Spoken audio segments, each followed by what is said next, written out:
Hello, Bill. Good morning, Matt.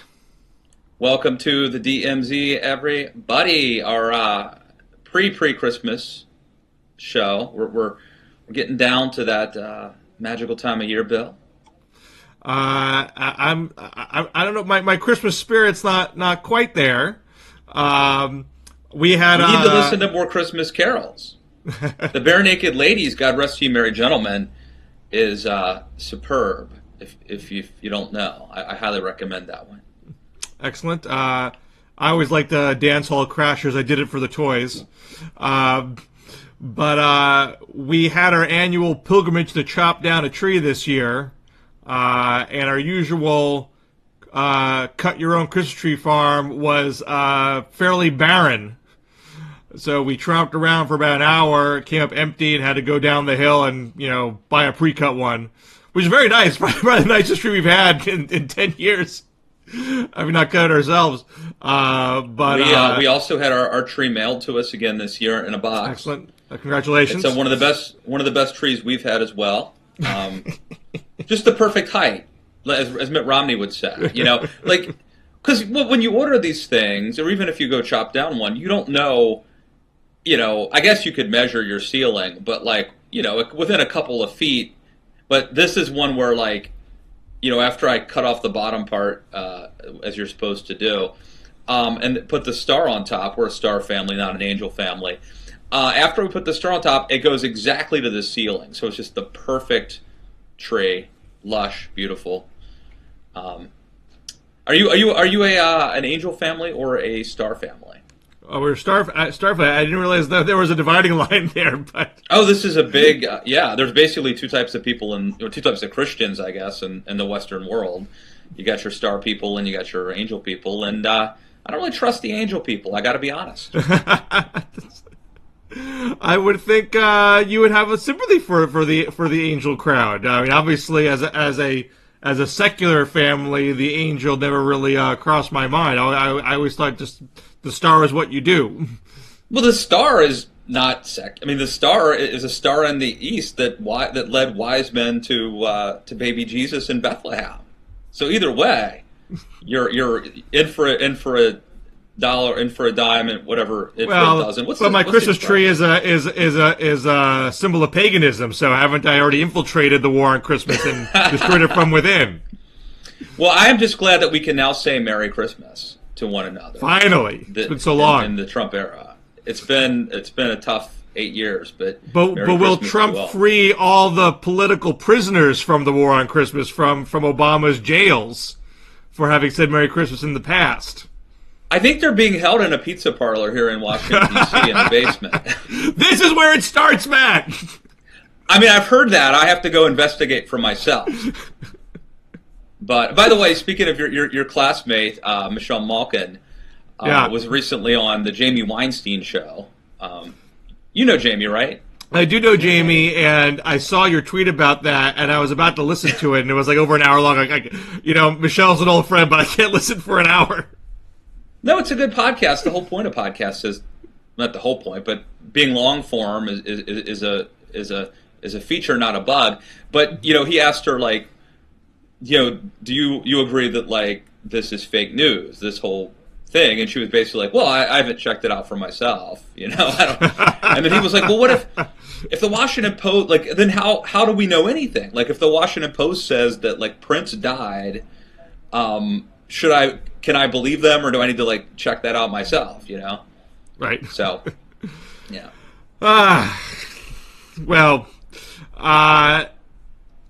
Since we are where we are, and who knows what real truth is? I mean, does it matter anymore? It's just it's all depends on who you are and what your perspective is. Well, I feel like this whole fake news thing has become the new fuzzy math. The whole argument in the 2000 election was the Bush platform numbers didn't add up, and then all Bush does in the debate says to Al Gore, this is just fuzzy math, and now both people don't have numbers that add up all of a sudden. And I was like many people tweeting out things about the the news that the intelligence agencies, or at least some people in the intelligence community, go as far as to say Russia was deliberately trying to tip the election to Trump, as opposed to the more preliminary analysis that they're trying to undermine the credibility of American democracy, but didn't really quite care or expect to actually tip the election. So that's what's being circulated. I had a guy from InfoWars, the Alex Jones show, up in my Twitter feed saying, this is the fake news. Anything from the CIA is fake news. And Glenn Greenwald had a piece where he just the premise of the piece is how terrible journalism is because they're running with this story, and then he just flat out asserts in the piece that everyone in the CIA are systematic liars. I mean, that's not a journalistically proven assertion. Just because well, I want to get back to this, but you've just made me remember. Did you see that New York Times piece yesterday, Bill? As we're taping this, where there were a couple of big takeaways. One was that I think it was the FBI. The FBI contacted the DNC to let them know that they were being hacked. Called the front desk. Called the front desk. And they didn't know if it really was. It could have just been like a prank call or something. Right. So they didn't, months went by before they realized. And then the other one was that Podesta got an email, a phishing email, and I guess his staffer said this is legitimate, and Podesta clicked on it, and that is what gave all of. Well, it was previously reported in October that that happened. That the email was publicly shown, and that Podesta's tech team told him that was legitimate and he should go ahead and change his password. What was new in the New York Times story was that tech person said, I mistyped the email. I meant to say this was illegitimate. And my warning that he should change his password was based on that. And I've seen some people say that guy's just trying to, cover his own rear. But his email to Podesta was, you should change your password using this link, a legitimate Google link. He didn't say, go follow the instructions in the phishing email. And then somebody else, whether it was Podesta himself or one of Podesta's assistants. That is an example of clarity mattering. Yeah. I probably told you this story before. I was banned. My band was banned from the Galaxy Hut because their owner emailed me and said, hey, could you guys do a Tuesday night? And I emailed back and I said, we're all booked up on Tuesday night. How about a Saturday? She took that to mean, yes, we'll do Tuesday night. That's not what I meant. But I was not clear, and she was not clear, and but in this case, it might have cost them the election. That lack of clarity. We lost a gig. We never played at the Galaxy Hut again. But they that could have been much more costly to them.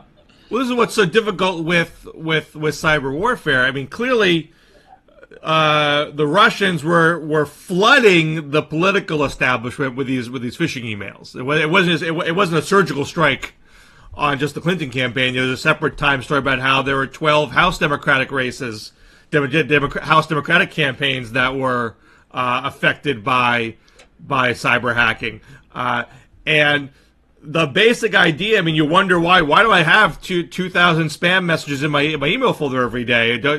Who falls for this? Isn't it obvious at this point what's spam and what's fraudulent and what's not? The whole point of it is you flood the system. Someone's going to screw up. Someone's going to commit human error. So first of all, I have SaneBox, and I recommend it. They are not sponsoring the show yet. But I did get SaneBox, and you can just you can train your email, and so you're not overwhelmed by stuff. But yeah, what happened with Podesta is it looked like it was from Google. He thought he was getting. I would argue it really didn't. I mean, I feel you could have spot that as a fake a mile away. Well, how old is he? First of all, how old is John Podesta? He's like, Podesta at least he did have the foresight to say, "Hey, this looks a little funky. Can you take a look at this?" Okay. I mean, you didn't just jump and do it. Fair point.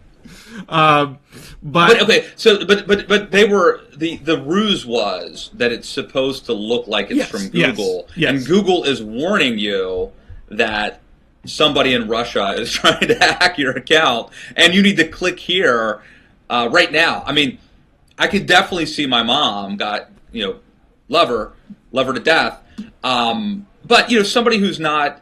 I mean, look, John Podesta is like obviously in the game. I mean, he's obviously more tech savvy than maybe the average grandparent or something, But it wasn't. Somebody I read in that New York Times piece said that and maybe it was Podesta. The excuse was I had just woken up and I was bleary-eyed and I just clicked on it, or. Well, that's the point I kind of want to get at here, because the system's being flooded with these types of attempts, and they get more and more sophisticated as things go along. There was a whole flood of phishing attempts at post-election that looked like came from Harvard University, saying, "Here's a new Harvard report why the election was flawed," and that kind of bunch of folks in the academic elite and the political elite. It's going to keep getting worse and worse, keep getting more and more sophisticated, and you have a political industry that by definition is constantly overworked, overstretched, overtired. Someone is always going to screw up. It's never going to end. So to be sanguine about it, I mean, so you have this pushback from the Alex Jones right and the Glenn Greenwald left to say, everyone's blaming Russia instead of blaming the candidate. This is. But I think it could all be true. Look, I think there is a danger if you're Donald Trump. There is a danger that that this could be used to try to delegitimize your presidency, and I don't think that's accurate. Look, here's what I think. I think Russia hates Hillary Clinton. I think their primary goal was probably to create chaos. And by the way, I think I was ahead of the curve on this. I wrote 2 pieces at the Daily Caller about how Russia might try to intervene in the election, like not in terms of releasing emails from the DNC, but in terms of messing with even balloting and stuff. You just sort of hey, this could happen. It's a scary possibility. So I think their primary goal was chaos. I do think they were rooting for Trump. Probably didn't think that they could throw the election to him. But I also think Hillary Clinton was a bad candidate. We're going to talk about the Washington Post piece next, I think, if we have time. And I don't think Trump was. I don't think Russia was the dispositive. I don't think that their intervention is what threw the election. So anyway, in other words, all these things can be true, and I don't think this should be used to try to delegitimize Trump's victory or his presidency.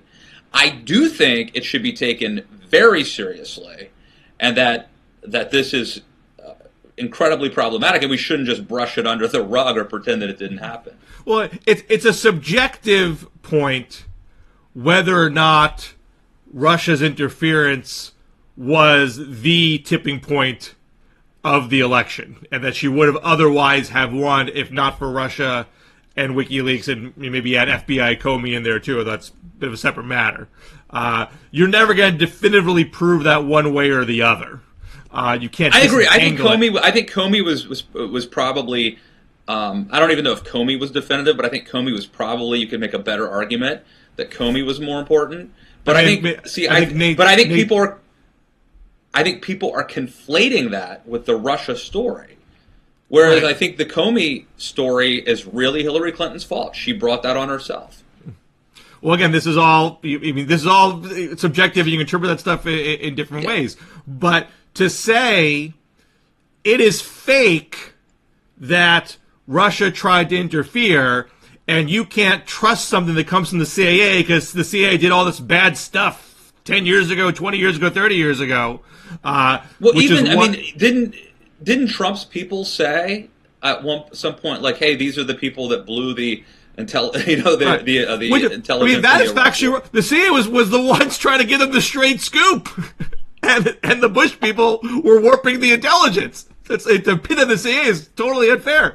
But that's what's going on now with Trump people, Alex Jones people, Glenn Greenwald people. They want to malign the source and make you question everything, which makes it impossible to have a fact-based discussion, because regardless of the election impact, it is a foreign policy and national security problem that Russia did this. But I think that the problem is that they're not the only ones. I mean, I think that Donald Trump's whole strategy all along, or part of his strategy, has been to muddy the waters and to make everybody question everything. And so if everyone's doing it, nobody's doing it. I mean, we've had people who have had a concerted effort to essentially create this world where nobody can trust anybody, where all truth therefore becomes relative and a matter of perspective. And that's a very dangerous place to be. I'm sure Russia loves that. Well, that we are now in this place. Yesterday, I mean, you're having massive atrocities taking place in Aleppo right now.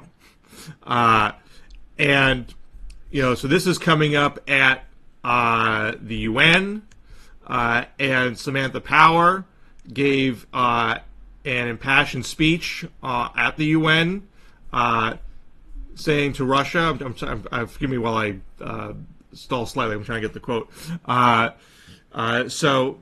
Samantha Power said, "Are you truly incapable of shame? Is there literally nothing that can shame you? Is there no act of barbarism, no execution of a child that gets under your skin, that just creeps you out a little bit? Is there nothing that you will not lie about or justify?" The Russian ambassador to the UN responds that Samantha Power is acting as if, quote, she was Mother Teresa. Please remember what country you're representing. Remember your own country's track record, and then you can start opining from the position of moral supremacy.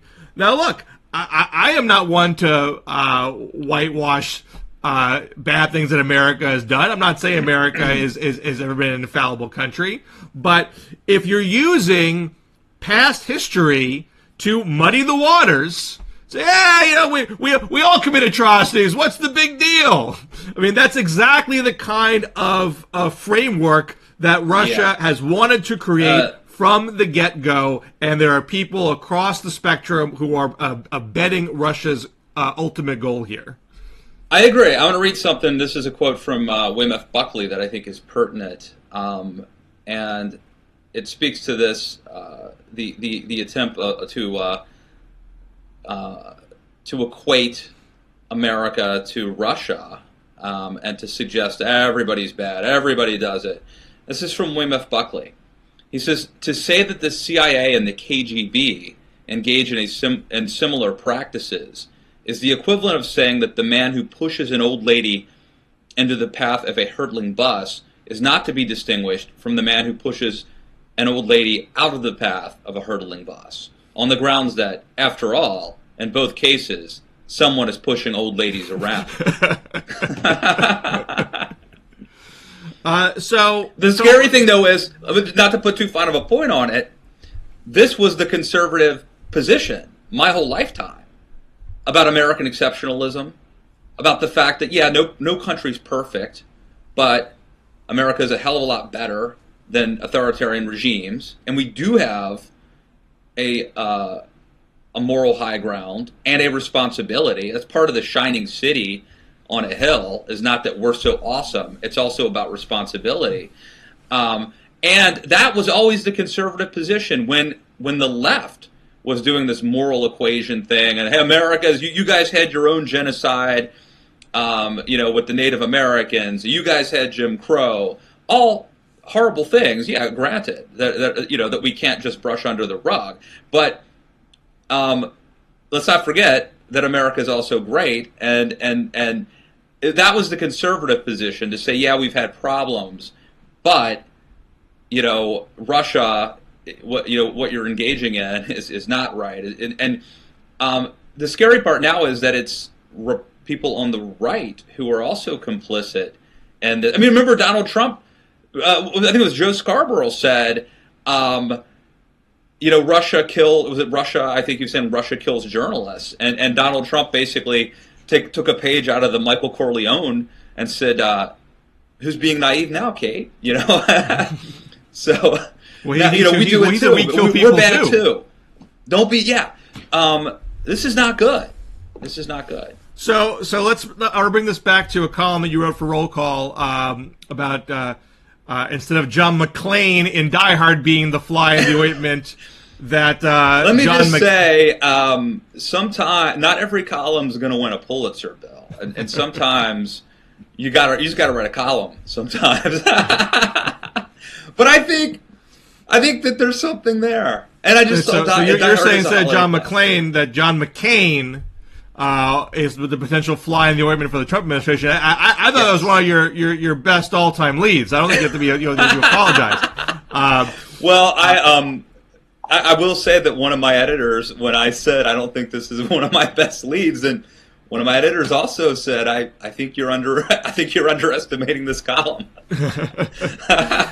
So and John McCain has been the maverick for a long time. He's had a very zigzaggy political career, but there's some common threads. There's definitely a compass there, and foreign policy and skepticism of Russia is a real big one.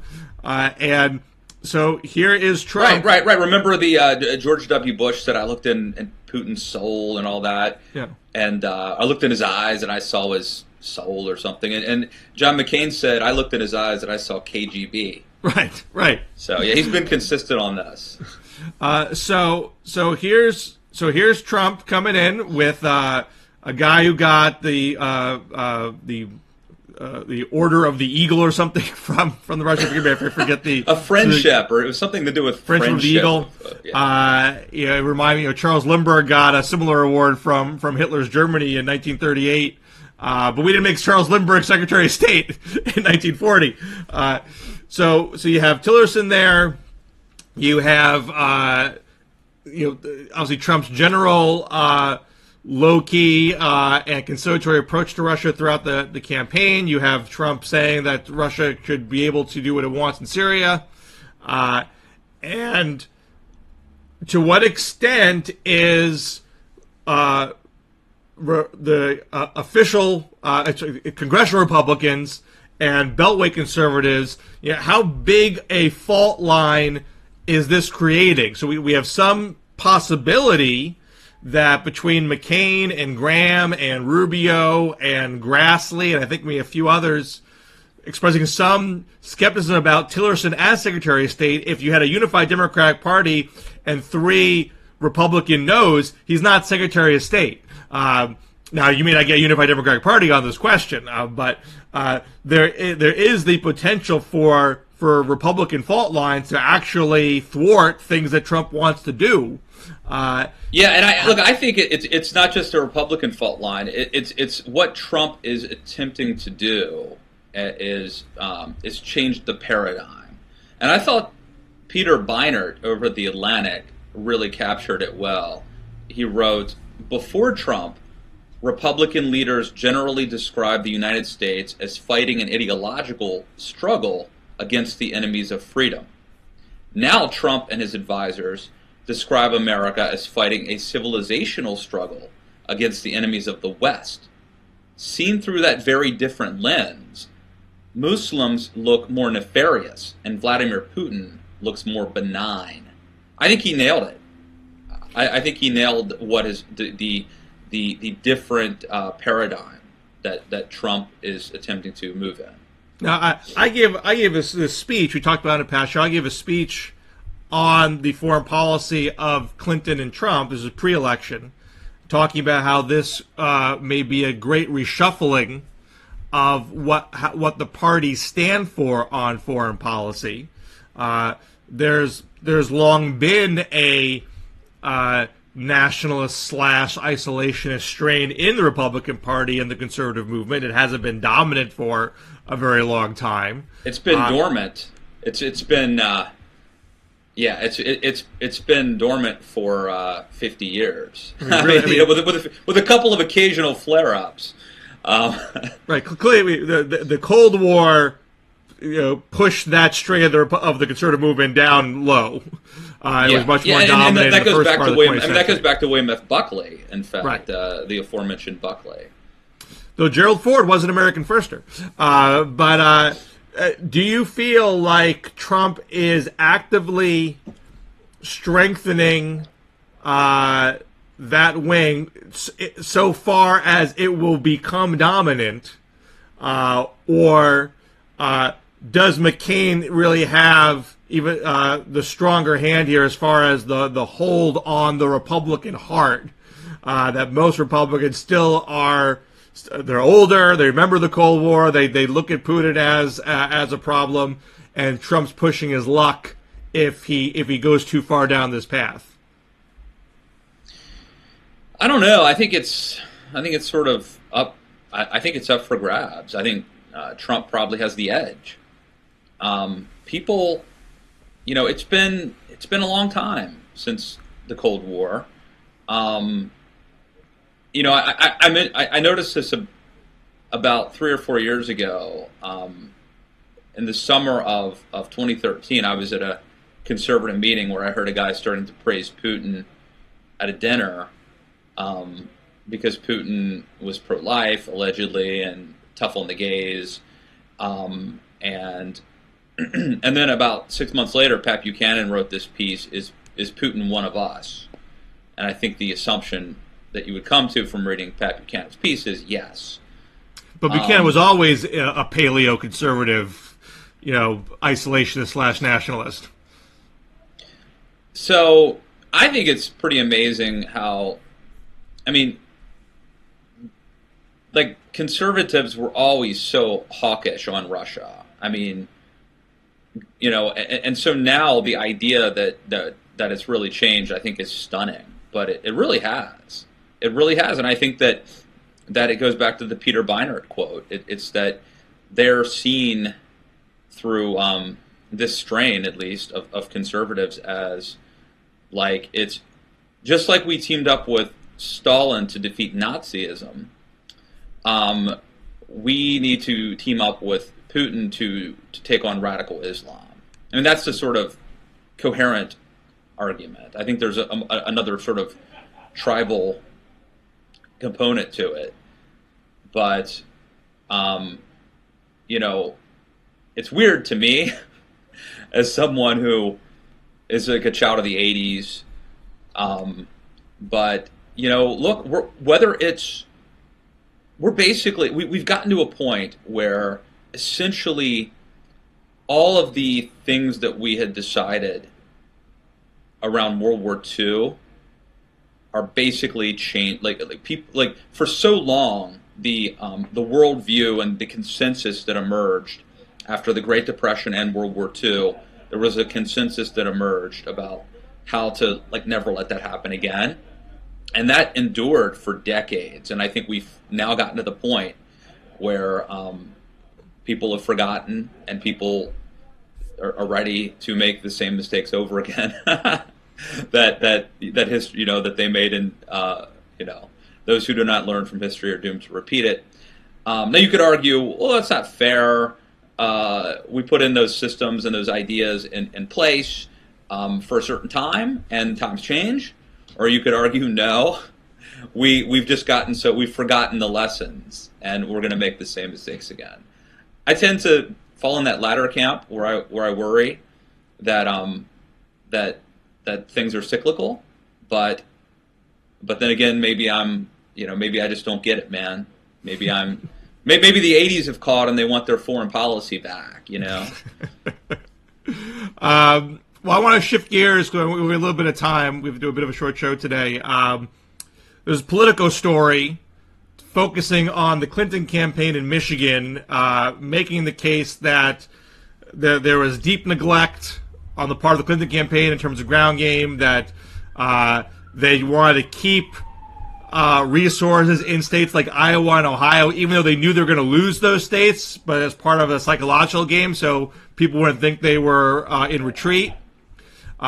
They felt that they had a 5-point lead in Michigan all the way through to the very end, and they were dissuading people from doing door knocking there. There's anecdotes about people asking for signs and being told, signs don't move votes, so it's not a good use of your time and resources. And now people drawing the conclusion that it's because of that neglect. That's the real reason why she lost.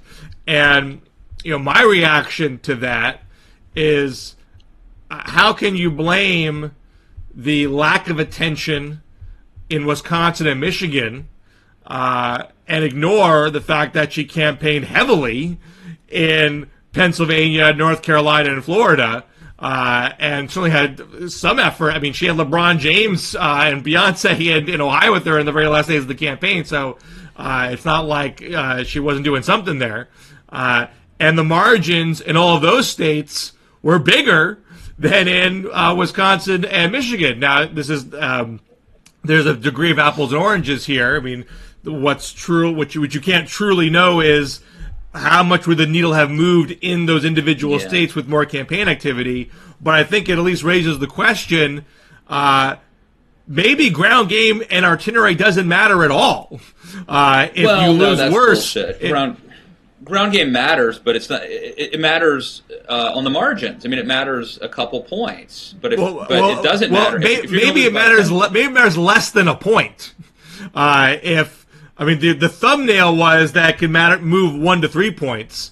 Trump did better than the polls in Pennsylvania, even though she had significant ground game there.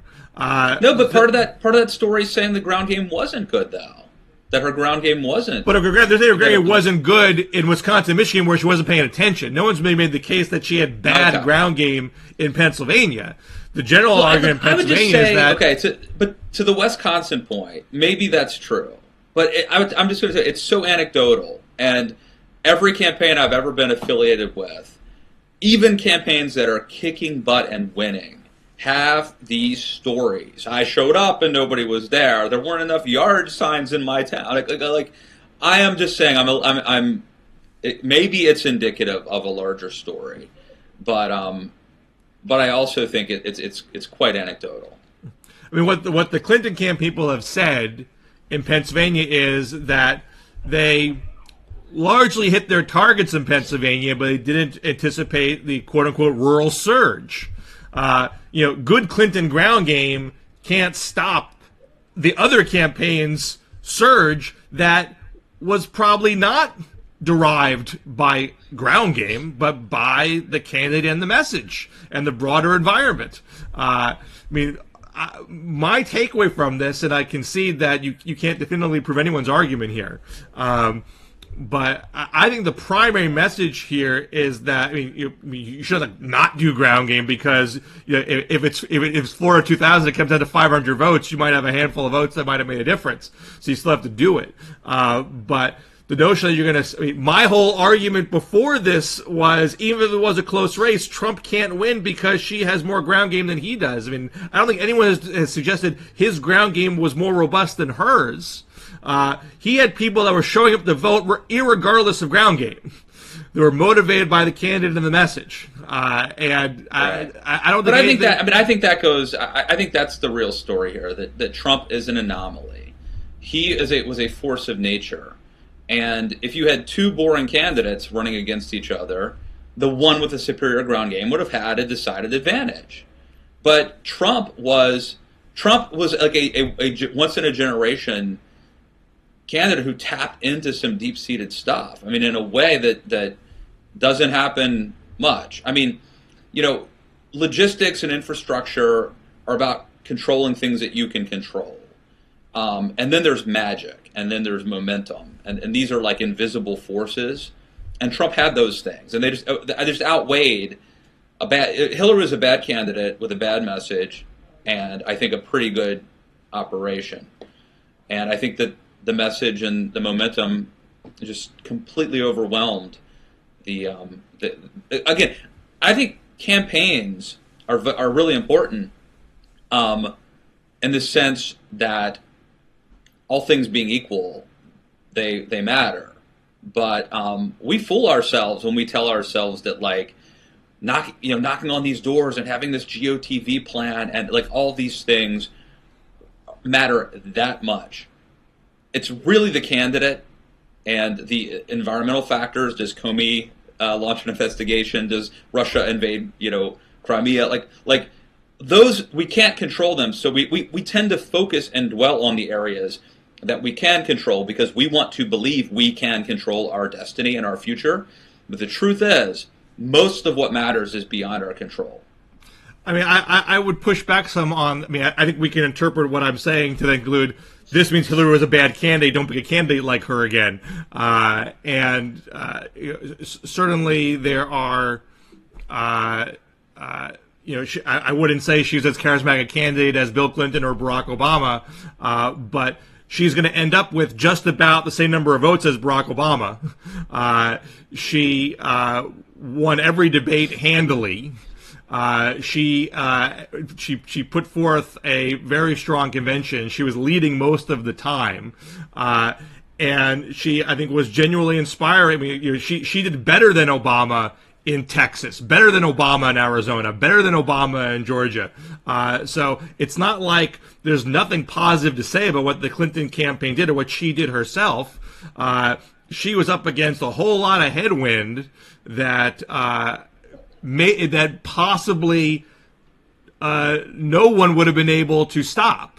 I mean, you can't know, but if there was, I shouldn't say if. I mean, I think there definitely was a backlash in parts of white America to things like Black Lives Matter, things like Obamacare, which was looked at through a racial lens by some, and the notion that Obama campaigned being post-racial and didn't act post-racial once in office. There's anecdotes about people, whites, saying they're Maddie, sympathized with Trayvon Martin, for example, that in that environment, even a Bernie Sanders type candidate wouldn't have been able to combat that. He'd match Trump in economic populism, but he couldn't match Trump on immigration and defending police against Black Lives Matter and things like that. If that was integral to the Trump message, no Democrat was going to stop that. So I'm not saying what I'm saying here is the last word on the subject, but I think you have to be a little careful not to sort of jump to Hillary was lame, emails were dumb, she was weak on the stump. We just need to have a flashy guy be at the top of the ticket, and everything's going to be okay again. There's some deeper things at play here that need to be looked at carefully. Well, I've been wrong about a lot of things, but I've been right about a lot of things. And one of the things I was right about, and I put it in my book, is you have to be. I think I put it in my book, but I've written it many times. You have to be a rock star nowadays. Have to be a rock star president at that level. And even though I didn't see Trump coming, I think he clearly had that celebrity thing happening. It's the way it is now. The days of someone who's like a Harry Truman. Well, I mean, Harry Truman obviously inherited the presidency, but you get my point. I mean, the days of like regular kind of boring guys getting elected president. I don't think there's a big future in that. Well, unless it's two boring guys going up against each other, which happens from time to time. But I'm gonna have to leave it here because I have to jump for a meeting. But I think we'll do a year-end next week. It's a good idea. All right. Merry Christmas, all. Merry Christmas. Forget the rest of the holidays. Christmas is what counts. That's right. Now I'm glad we can say it now in the Trump era. Good talking. Check us out on Twitter at DMZ Show. And we'll see you back here next week. Take care. See ya.